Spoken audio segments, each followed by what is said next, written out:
Hello, this is Gail, the Legacy Lady. And if you're on the East Coast or somewhere else, I sincerely apologize. It is very late here. I committed quite a couple weeks ago to do a Facebook Live every day, every business day for the remainder of August. And today is the last day of that commitment and that goal. I have met it. By doing this live right now at 11:50 Eastern, I have completed that goal for myself, and I just wanted to share with you why I'm being a little crazy and going on live this late. So for anyone who's listening to the replay or watching the replay, just know and understand that it's late. And I actually went through and I wrote down everything very detailed, so I don't run around off track. And this will be shorter than normal. So this is episode 19, Why Telling Our Stories is Healing and Cathartic, Even in the Midst of Pain and Uncertainty. And this topic is following on the heels of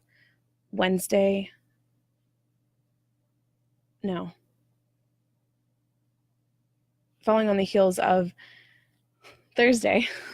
Thursday, see, I'm exhausted. Thursday, August 30th, there's a movement happening to make that National Grief Awareness Day. And so I've done a couple lives now on grief and how I've handled it and how it's worked for me.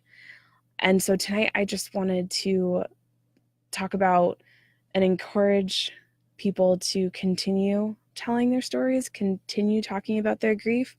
It is not something that takes a vacation. It is something that we carry with us all the time. And I think it's wonderful and beautiful that a small post that I created in the middle of everything else I was doing Wednesday morning has sparked so many people to have a conversation about their own grief. People are sharing their grief journeys, and I've had an opportunity to chat with so many different people and respond to their stories.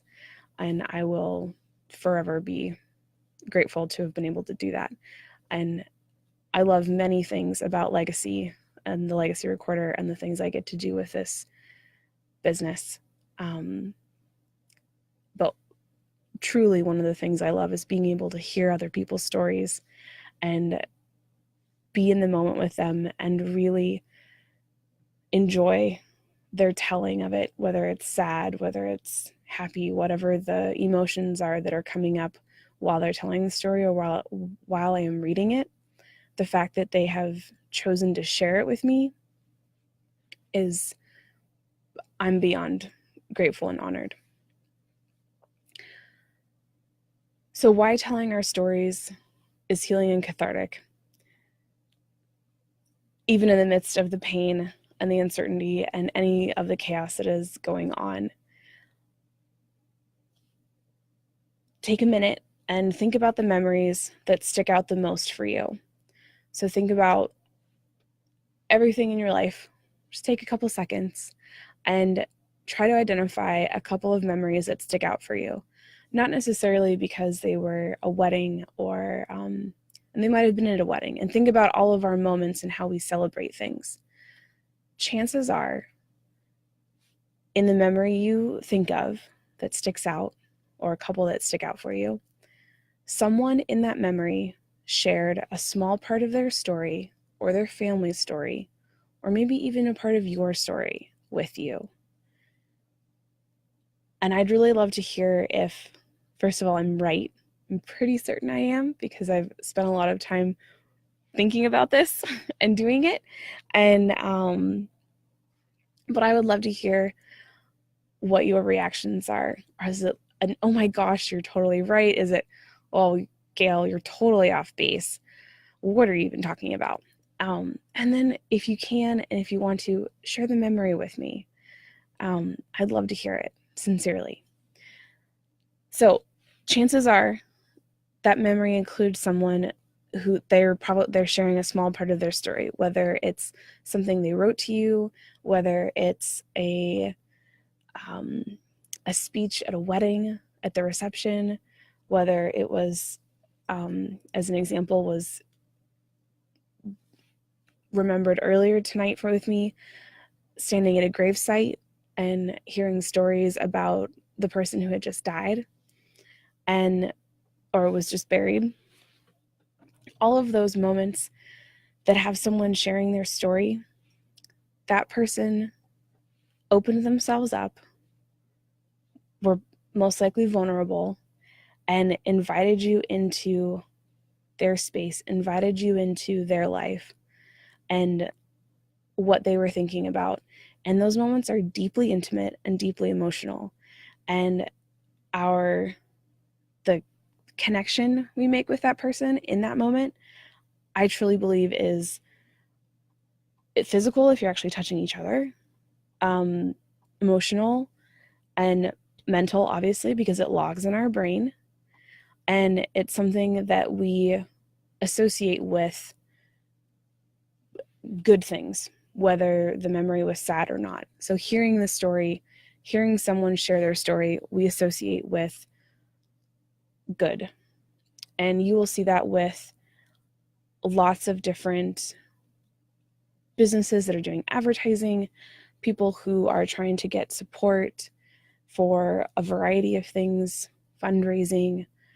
In each of those instances, they're trying to share their story because that's what we connect with from the human experience. We genuinely want to hear other people's stories.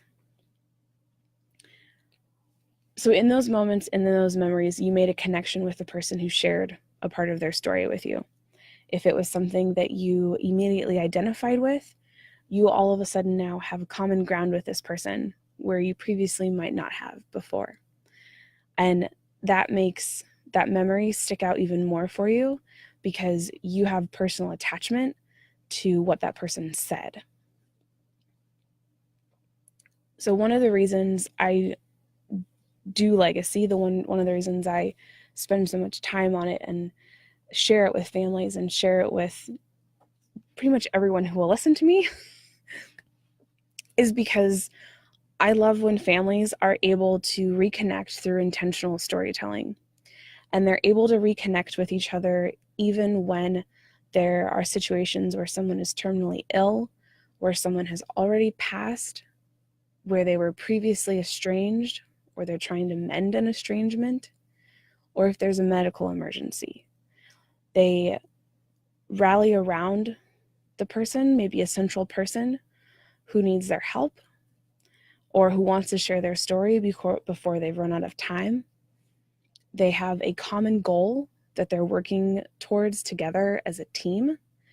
And the person who they are writing about, talking about, all of a sudden has this thing they get to work towards. And there's a goal and there's something they're trying to create. And someday I'll go through and I'll pull all the analytics and I'll do all of the research and all of the things. But from my own experience, when someone has a goal they're working towards, when someone has something to look forward to, their quality of life is better. If they're terminally ill or they're sick, at least in my personal experience, they have rallied, they have hung on until that thing or that event or that goal has happened. And that is really amazing to watch. So my experience was that my father wasn't doing well, he wasn't dying yet. He was working on it, but he wasn't doing well. And we had this really amazing whitewater rafting trip with my immediate family and my extended family to go whitewater rafting down the Colorado River for 21 days or something along those lines. And my dad rallied to be on that trip, to be with us so that we could go rafting as a family. That was a common goal. And then shortly after we came back, a few months later, we actually found out I was pregnant.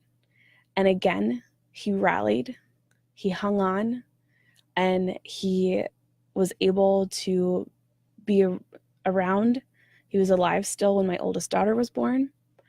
And he did go into the hospital within a week, I think, after she was born. And he died approximately 6 weeks later. So those are just two examples in my life, and which is why I'm so convinced that when we have goals, when we have something we're working towards, it gives us something to hang around for if there's other things going on. So everyone's experience is obviously different, so that might not be the same for you. So going back to this reconnecting with intentional storytelling for families. They're working as a team to complete a project, and it's a project that will be treasured for years to come. You will have it for forever, even when that person is gone. And they will have contributed to something that you were able to complete together. So wrapping back up and coming back to this idea of telling our stories and it being healing and cathartic, even in the midst of this pain and uncertainty and all of the things that go along with the parts of our human experience that challenge everything we know, basically, because that's what grief does. It challenges everything we know. And that's grief on every level. That's all the different kinds of grief, and we'll do that on a different live.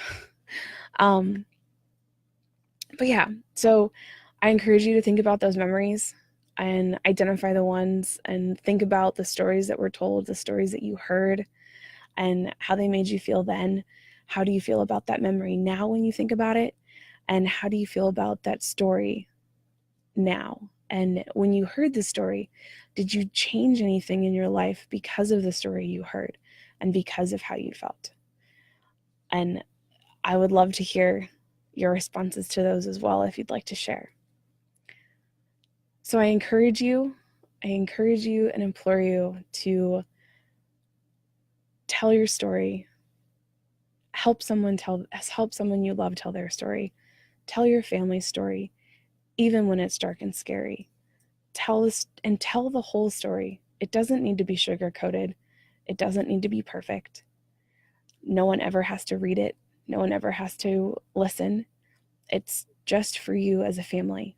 It doesn't have to be sold. It doesn't need to be a huge memoir or a autobiography or a biography or anything like that. It's just a record of what life was like for you in these moments. So I sincerely encourage you to do those, to do this type of storytelling and to talk together and come to the table and have the conversations that you aren't sure you want to have, and ask the questions that you've been waiting to ask, because the time is really right now.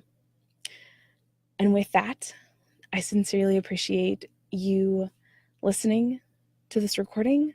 I sincerely appreciate you thinking about telling your story, and I can't wait to read your stories and hear your stories. And I will see you on the next episode. Happy writing.